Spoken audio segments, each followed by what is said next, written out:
Hello everyone, and thank you for watching my channel. If you like what I'm doing here, please consider subscribing, liking, and commenting. It would really help the channel out quite a bit. Thank you very much.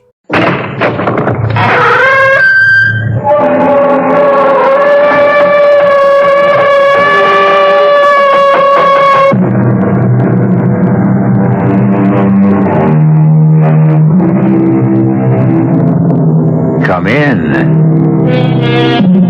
Welcome. I'm E.G. Marshall. I'd like to ask you something. What do you consider your most attractive feature? Your hair? Your eyes? Complexion? Your figure? Whatever, each of us is abundantly aware, though there are some who would deny it, of his or her most captivating attribute, and make the most of it, though there are some who deny that too. Be all this as it may, we're about to hear of a woman whose most beguiling characteristic was her smile, and because of it, the horrible thing that happened.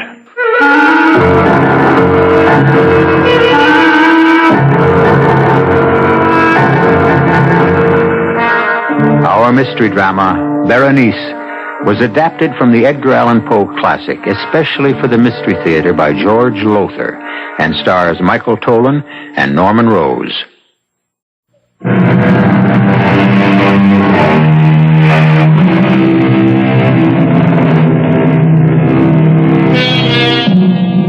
What we call a fixation, an idée fixe, is one of the most extraordinary and mystifying aspects of the human mind. For example, love. Young love, at least, is a fixation. For the lover cannot get the loved one out of his thoughts. He thinks of her night and day, or she of him. And there is, I need scarcely say, no more wondrous person in all the world. What cure can be found for a fixation? Well, when it comes to love, and I don't mean to sound cynical, I suppose marriage. But when it came to Ernest Montresor and his wife Berenice, well, that's our story. Do not tell me, Anthony, what I must do or must not do. Ernest, please. You are my friend, you are my attorney. You have come here to Mangrove Manor to straighten out whatever legal matters attend Berenice's death, and that is all. Ernest, I didn't mean to offend you. I am not offended, I am irritated. You can sit there and say, Ernest, your wife is dying, try not to hate her as you do. Let me tell you something, my good friend. Had you lived 1 month, 1 week, 1 day in this house with Berenice, that shrew, that spitfire, you too would know what hate is. But I don't understand. I was at your wedding a little over a year ago, here at Mangrove, and you were deliriously in love with her. Not her. Her smile. What? I know you'll find it hard to believe, but that is the truth.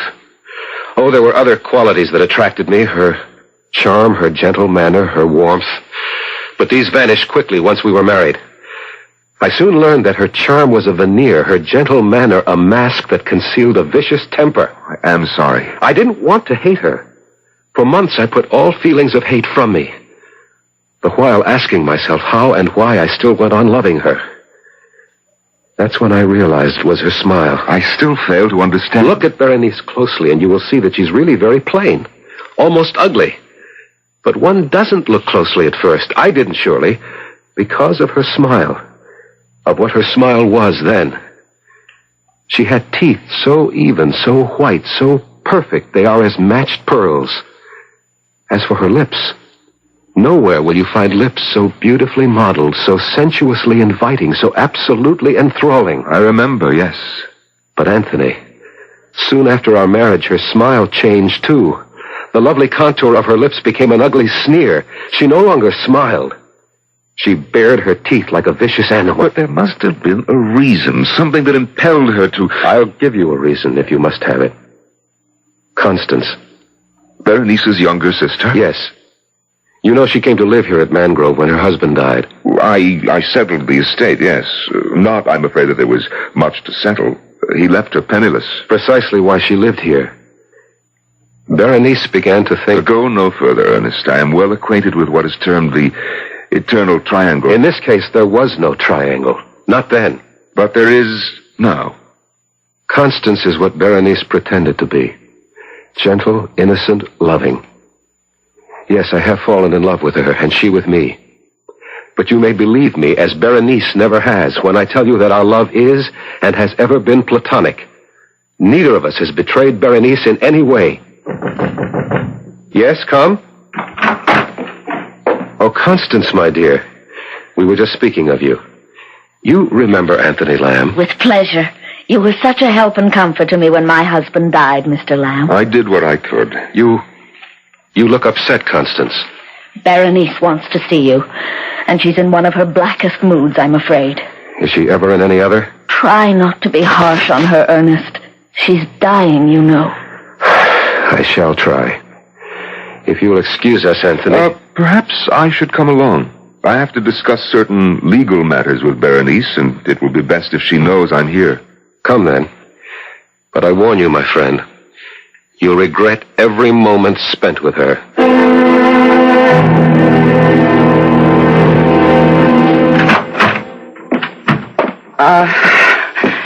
It's you.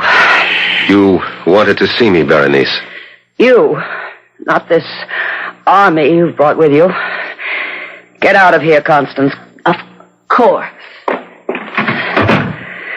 And who are you? I've seen you somewhere. I remember you. I'm Anthony Lamb, Berenice. I don't blame you for not recognizing me. It's been over a year. Oh, yes. Yes, I remember you now. Ernest's friend, the pettifogging lawyer, the shyster. Why are you here? Well, now Yes.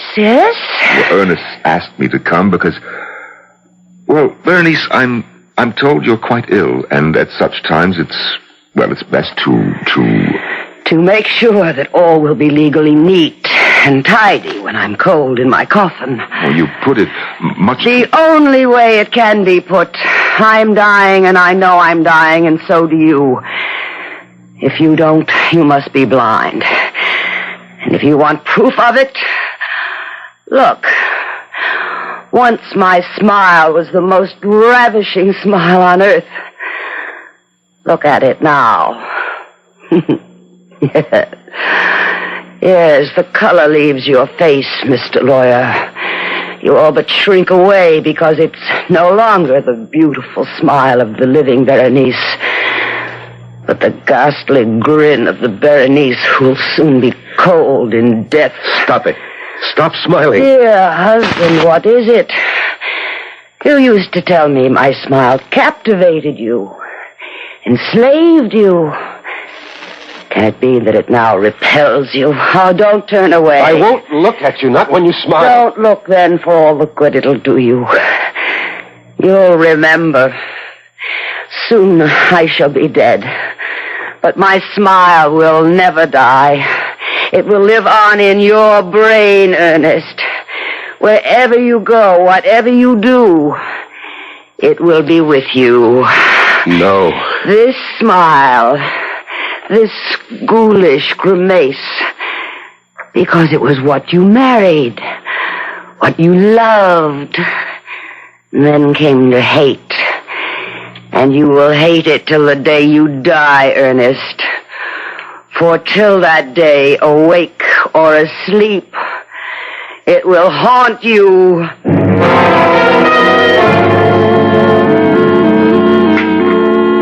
Would you care for more of the shrimp, Mr. Lamb? Well, thank you. No, Constance. Oh, and do call me Anthony, won't you? It'll make me feel so much younger. If you wish. Ernest, won't you eat?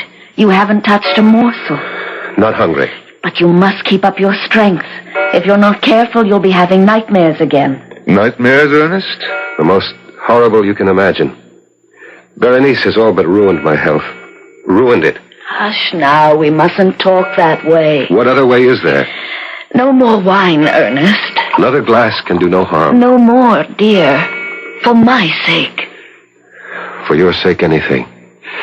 Anything except to lie about my true feelings. You, Constance, you have lived in this house for nearly a year. You know the hell she has made of my life.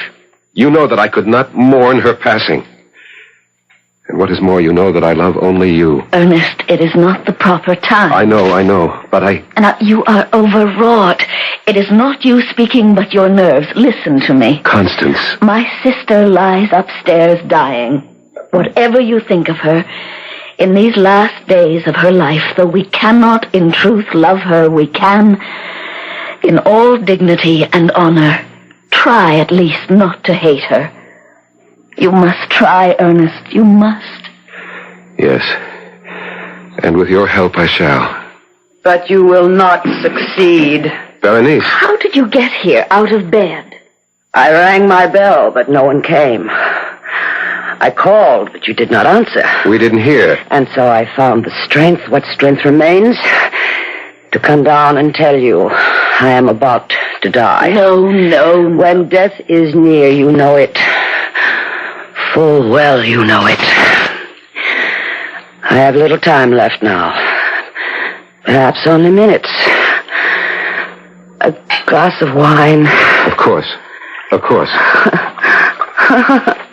He hurries to assist me, to comfort me, when in his heart he would kill me. No, Berenice, I would not. Liar. Berenice, you hate me. Say it, you hate me. Say it. Here, the glass of wine you asked for. That's your glass of wine. Sniveling, nightmare-ridden fool. I had hoped I'd at last found a man when I married you.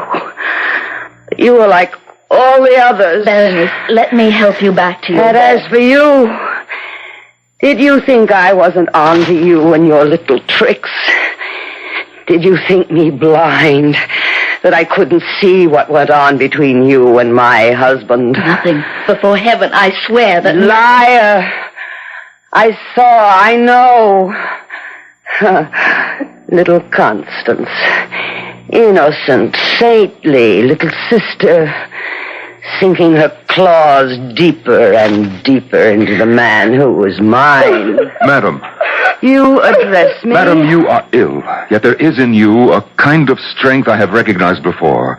I say to you, the worst kind of criminal. Go on. I don't know that I can. I have never understood what made these people what they were, but this I know. There are angels on this earth and there are devils, and you, madam, I say it to you, even in your dying moments, you are a devil. I don't blame you for looking at me like that. I spoke on impulse. I'm ashamed. Ashamed? You are the first man who has ever dared to... Berenice. Stay away. Stand back. Don't touch me. Only listen. You will be haunted by the magnet that drew you to me. The weapon with which I ruined your life and will destroy you. My smile, Ernest. My smile. No. Look at me. Sensuous lips bearing milk white, perfectly matched teeth. Look. Here, let me... She's falling across the table! I think... Yes. She's gone. Berenice is dead. No. Ernest, don't. Her mouth. She is staring at me with her teeth. Anthony, in heaven's name, close her mouth. Close her mouth!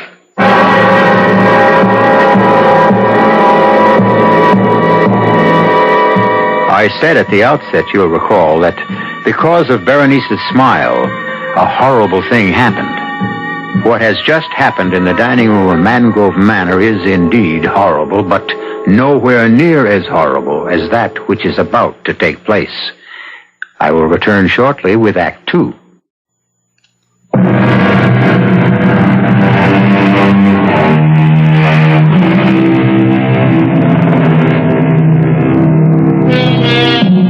I think it was Sir Winston Churchill who said that when the human brain grabs hold of a thing, a worry, a concern of some sort, an anxiety, it grips that thing as in an iron fist and will not let it go.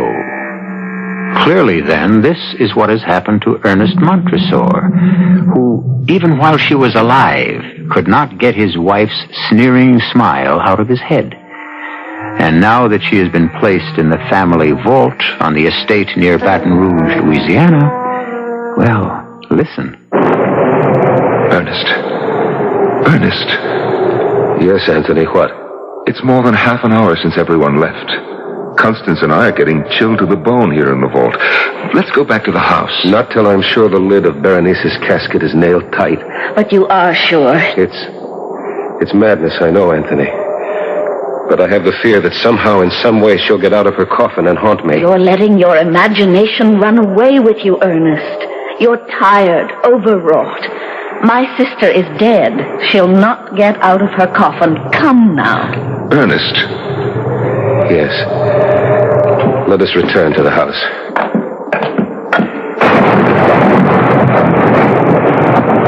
I'll close and lock the gate. No, I will. There. She's well nailed down in her coffin. Well locked in, too. Yes. Now let's... No, wait. Good Lord, man, what now? I must make sure the lock is strong. Sound and strong. Now, Ernest, dear, that's enough. Don't tell me what is enough. Don't... Oh, Ernest. Dearest, what is it? Why are you looking at me with such fear? Never, Constance. Never so long as you live, smile at me like that again. You look like Berenice. But, Ernest, My nerves are shaking. I need a drink. Excuse me. He's in trouble, Constance. We'd best catch up with him. But, Anthony... Nothing to worry about, really. You just upset him a little when you smile. But that's the point. What? I didn't smile.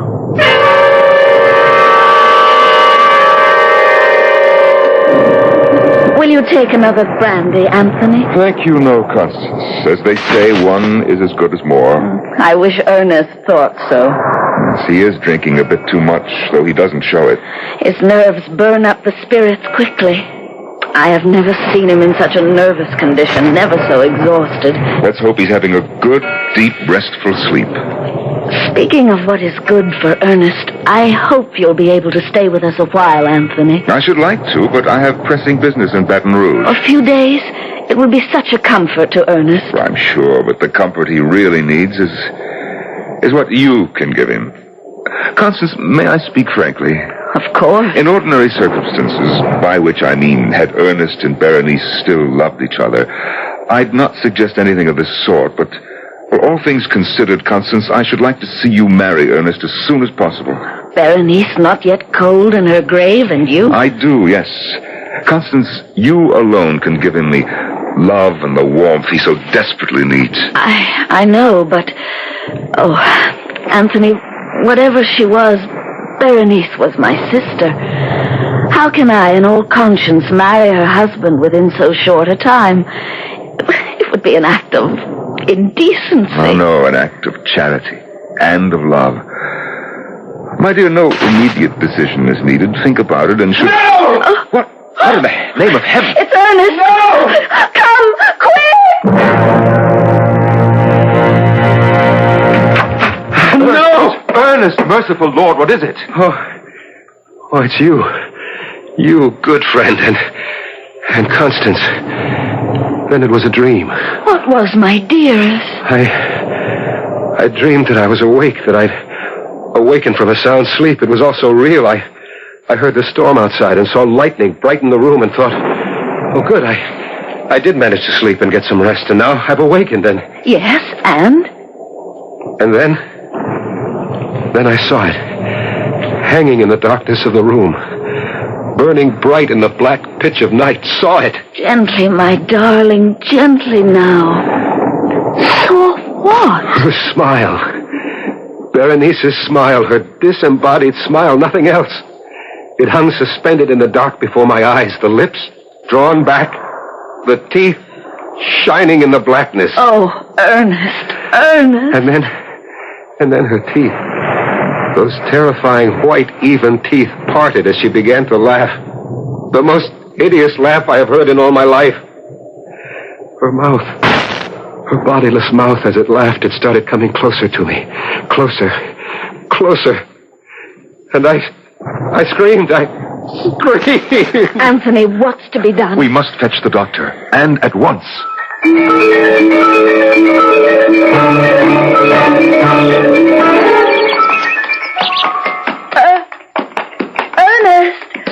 Ernest, stop for a bit. Oh, let's rest. Of course, my dear. Of course. Here, let me help you down. Thank you, Ernest. There's a log over there. Shall we sit? I would rather stand and hold you.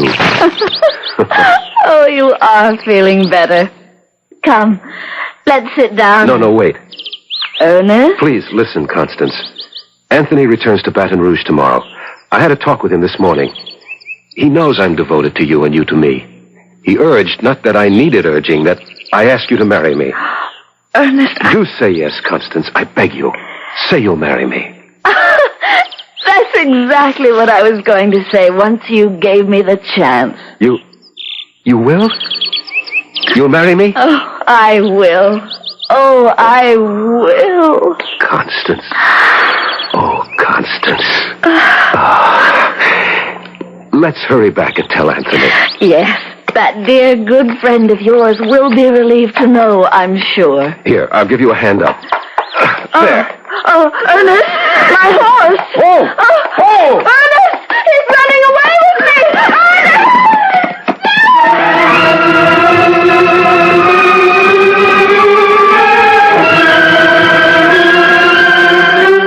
Anthony, I must go up. Patience, good friend. The doctor should be down any moment. But he's been with her for more than an hour. I knew she was seriously injured. I knew it the instant I picked her up. The way you described it, it was a bad fall. The horse, running away, for what reason God alone knows, tried to leap a high fence, failed to make it, and came down rolling on Constance as she lay beneath him. Oh, terrible, terrible. But no sense anticipating the worst. Constance may not be seriously hurt at all. Constance is dying. What? She is dying. Oh, come now, Ernest. You carry even your nerves too far. There's something I didn't tell you. When I got to Constance, she was unconscious. I knelt beside her, got my arms under her, raised her, and stood up. I began to carry her to the house. A long distance. I'm not very strong. I tire easily. And so after a short time, I stopped for breath and looked at her. Looked into her face, Anthony. Yes? Her eyes were open, and she was smiling. The lips pulled back, the teeth showing. For an instant, she looked like Berenice. For that instant, she was Berenice.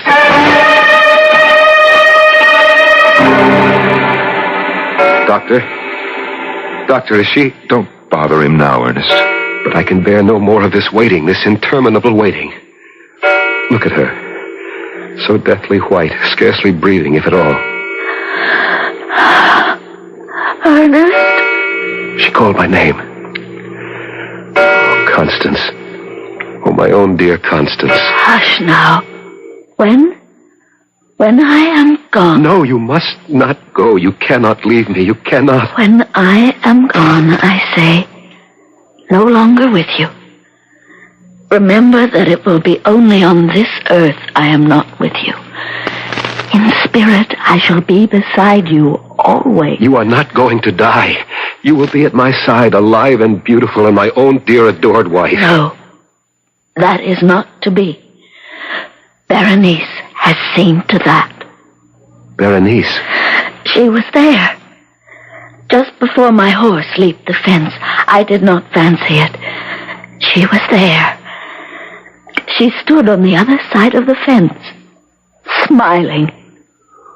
Oh, God in heaven. And I knew, in the second that I saw her, the second before the horse crashed, I knew that she is a tormented soul, a soul that cannot rest until she has forgiven the sins she committed on earth, the sins she committed against you. There is no forgiveness for what she did. There is.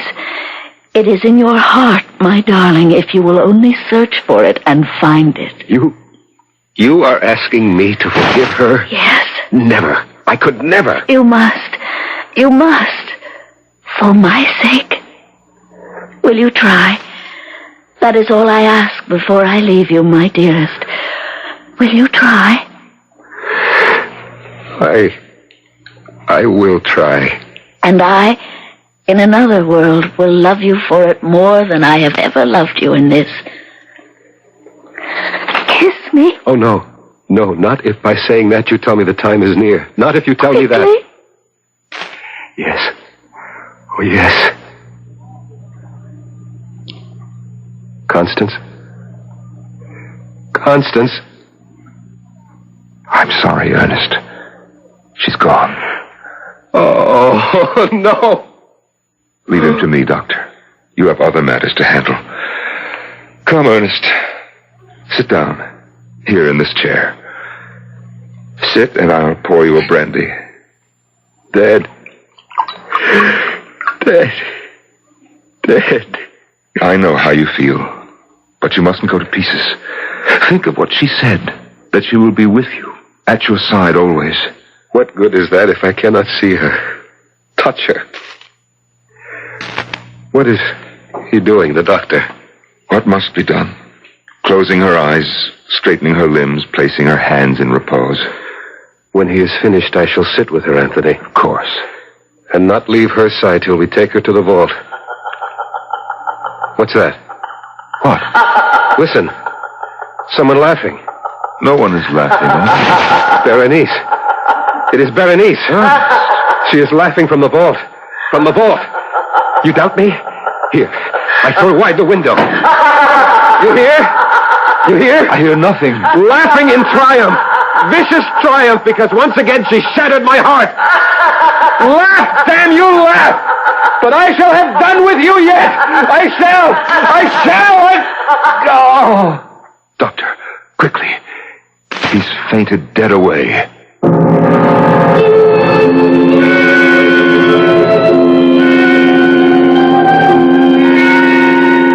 So, in fevered imagination, in the sickened mental state brought on by unbearable grief, Ernest fancies he hears the hideous laughter of Berenice, pursuing him, haunting him, driving him mad in death as she did in life. Or is it fancy? We'll know more about that when I return for Act 3.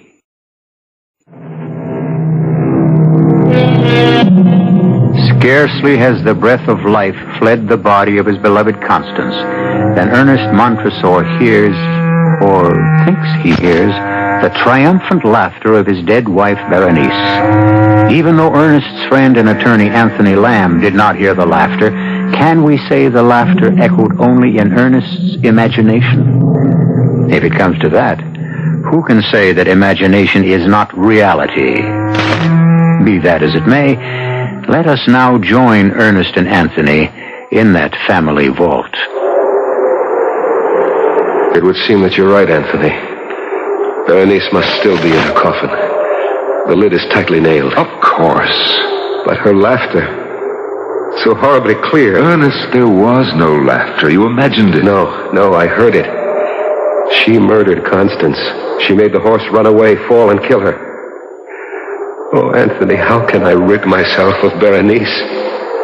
Can I get rid of her? She was vile, vicious, clever. Clever. What? Clever. That's it, clever. We look at this coffin lid. We see it tightly nailed, and so we think she's still there. Of course she is. No, don't you see? She was clever enough to nail it shut again after she left it. Here, give me that pry iron. You're not going to... I must be sure. I must make absolutely certain she is still in her coffin. Otherwise, I dare not bring Constance here. Ernest. Can't you understand? Constance will lie here in the same vault with Berenice. If Berenice has the power to leave her coffin, what might she not do to the sister she hated as she hated me? You see? You understand? Yes, Ernest. So then... There.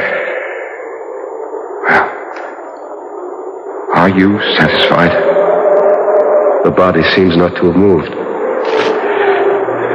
She is dead. No doubt about it, Berenice is dead. No question, my friend. You can set your mind at rest. Anthony, would you nail the lid back on? I want to go to Constance. Be with her until we bring her body here.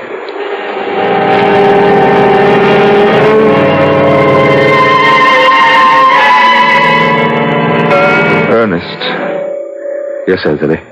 Ernest, it's 2 o'clock in the morning. Not for her. Not for Constance. For Constance, there is no time now. Ernest, please go to bed. To bed? To dream? Once again to ride a nightmare? I asked the doctor to give me a sedative for you. Now, if you'll take it... It will do no good. More harm than good. I've taken them before, and I cannot leave Constance alone. Not to the awful loneliness of death. I will stay with her. No. I will. I must. Ernest, hear me now. You will drive yourself mad if you go on like this. As your friend, What? You heard it? I am not hearing things. That sigh. It was Constance. And look, Ernest, look. Color. Her cheeks. Color coming into her cheeks. Pulse. How do you feel for a pulse? Now, let me... Yes? Yes? There is no pulse. And yet, a faint warmth. Her wrist beneath my hand feels... Ernest, I tell you, there is warmth. Alive. She is alive. Oh, God, in your merciful goodness, I thank you. Thank you. And while you're thanking God, I'll fetch the doctor.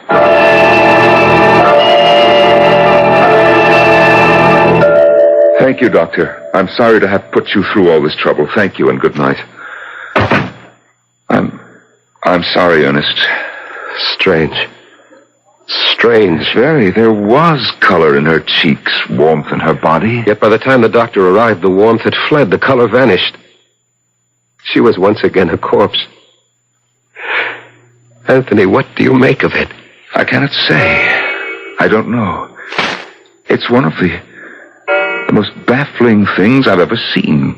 But then Mangrove Manor seems alive with strange things. Not so strange if you had lived a year with Berenice. If you had come to know her as the devil she was. I begin to believe you. It's 4 in the morning, and I've been up. We both have been since early yesterday. There'll be much to do tomorrow, and both of us must get some rest. No, not I. I will stay with Constance. All right, Ernest, but be sensible. But take that large armchair in the corner and see if you can at least doze for a time. Very well. I'll go to my room for an hour or two of sleep. All right. And Anthony, thank you for all you've done. That's nothing. Nothing.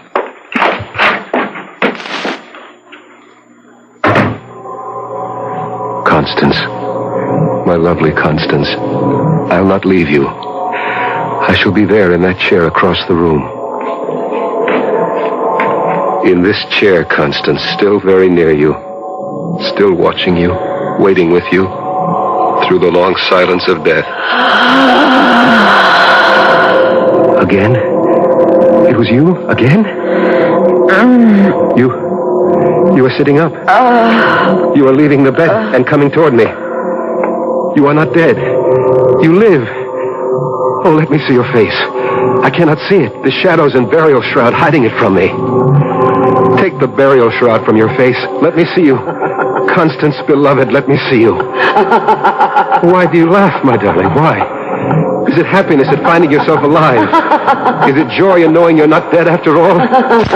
Here, let me take away the shroud. There. What? The teeth. Berenice.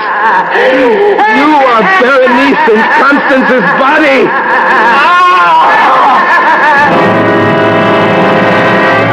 No, Ernest, no, it was not a nightmare. I thought it was.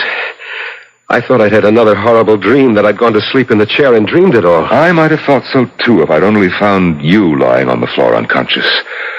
But, my dear friend, I cannot describe my shock. Constance's body was sprawled across yours. Constance's body. But Berenice's spirit. Don't think about it. Put it out of your head. Impossible. It is etched in acid in my memory. I shall see it in every moment of my life, waking or sleeping. The lips curled back in that fearful sneer. The teeth The teeth, the terrifying teeth. If only I could blot them from my mind, but I can't. Perhaps you can. Perhaps there is a way. What? If, as you think, Berenice is using Constance's body to haunt you, torment you... She is. Then all we need do is what we must do in any case. Bury Constance in the vault.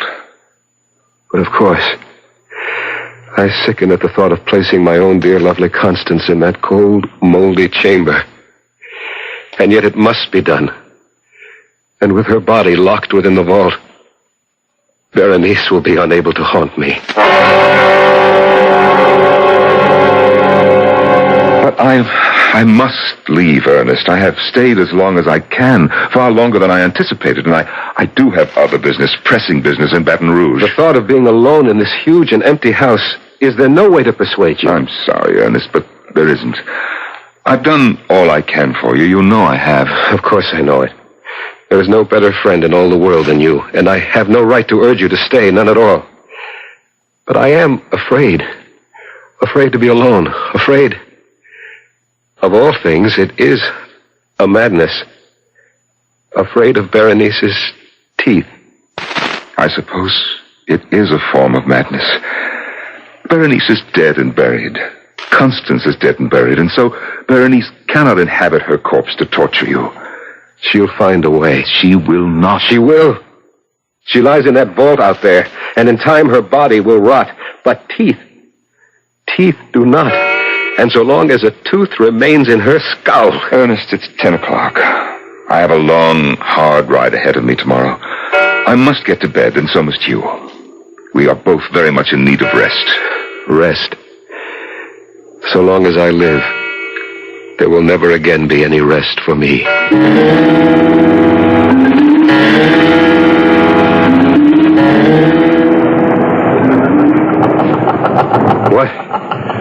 What? Berenice, that laugh. Did I hear it or only dream? Open the window and listen. Nothing. A dream, another nightmare. To bed, Ernest, too. But what is this? I'm wet to the skin. My nightclothes are drenched. My feet caked with mud. Oh, wait, it comes back to me now. The dream. The nightmare. Was it a dream, or did I? Anthony! I'm coming. Good Lord, man, what is it now? Come into my room. Yes, but what is it? What's happened? Another of your awful nightmares? Well? I don't know. You don't know if you had a nightmare or you didn't? If it was a dream, then that's what it was. But if it wasn't, if I really did the thing I thought I dreamed, then Anthony, I am mad. What do you mean? I mean that if I really did it, I've done something so horrible it could only be the work of a madman. Ernest, what did you do? I dreamed. Oh, make it a dream. But look at me. My clothes soaked through, my feet muddied. I must have done it. Done what? What?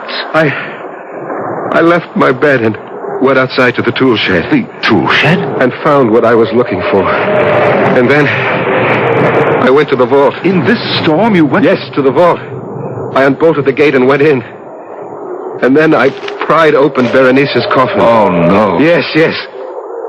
There she lay, moldering in death. But the lips drawn back and the teeth, those white, even, perfect, gruesome teeth, exposed. I stared at them, stared in a horror of fascination. And then taking the instrument I brought with me, I did what had to be done to save my sanity. What? What did you do? I dare not speak of it, put words to it. Nor can I bear to look. Look? To see, was it dream or reality? Look at what? When I had done it, I returned here to my room. I placed the instrument on the mantel. In my dream, I placed it there. And though it must be a dream, Please, go to the mantel. See if the instrument is there. Very well, Ernest. I see nothing here but a pair of pliers. Oh! This is the instrument you used in your dream? No dream.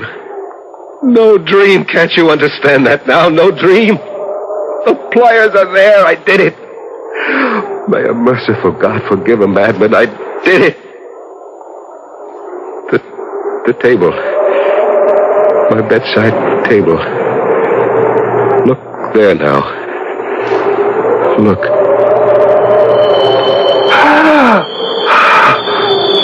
They are there.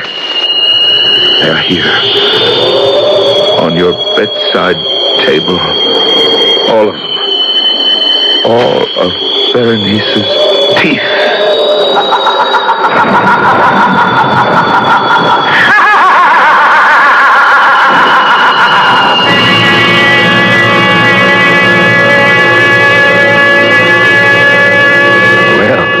A toothsome tale, was it not? Something to let your imagination chew on? Sorry, couldn't resist that. Seriously, though, this story, as many another, reflects that certain mystery which has puzzled mankind since the first tick of time. Which is the reality of our lives? Which the dream? You got me. I'll be back shortly.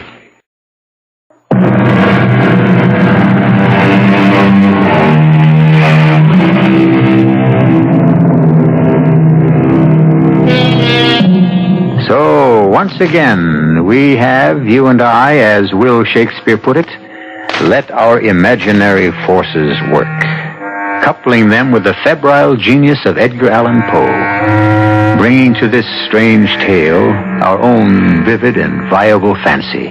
An exercise very much worthwhile, good friends, for a lively and disciplined imagination can make our mundane lives a heaven on earth, or a hell.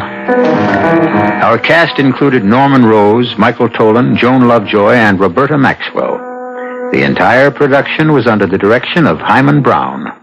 This is E.G. Marshall inviting you to return to our Mystery Theater for another adventure in the macabre.